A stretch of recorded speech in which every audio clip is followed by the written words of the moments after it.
Good afternoon, this is Dan Howe, PTI Securities and Futures, coming to you for your Thursday, February 9th daily wrap-up. Overnight, range was kind of in the middle, so there wasn't a big range or a small range. The equity markets in Europe were a little bit more positive. We opened up on a little bit of an uptick here. Didn't really do much during the course of the day. The jobs number before the opening was a little bit better, about 7,000 better than what we were expecting. So this is like the third or fourth week in a row that the weekly jobless claims are a little bit better. Who knows if this is going to continue, but on the other hand, it actually leads us to believe that the upside surprise on the monthly job report probably wasn't lying to us. The other thing that happened here today is that there was a 30-year bond auction that came at a little bit higher yield, so there was a little bit less demand for the bonds, which actually means a little bit less fear out there. The ECB met today and, as expected, left the rates unchanged. However, they discussed lowering the level of collateral that's necessary for the next 3-year 1% interest.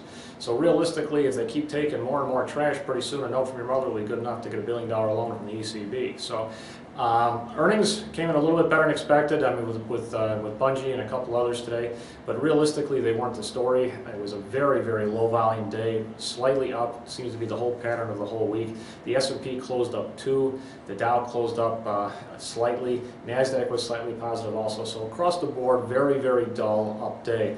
The only real movement happens to be in the debt markets. The 10-year note went up 7 basis points, and even a little bit more on the 30-year. So obviously that there's less demand for the U.S. government debt. So hopefully this means that there's less fear out there. I don't exactly know why, because the Greek thing today, even though they came out with yet another settlement, this is an interesting settlement. Is basically France and Germany are telling Greece to cut 1.5%. They're finding a way to do it, but on the other hand, they're also being told to do this without a decrease in growth, and they've now cut about 5% off their GDP from their budget. And how is that not going to affect their growth? I don't know. So this is going to happen again, and so no wonder the devil's in the details with this. Gold, of course, was unchanged here today, so realistically this was a pretty dull day. Tomorrow it looks like we got more of the same, because the only fundamental news coming out domestically is the Michigan sentiment, and that hasn't been a big mover recently.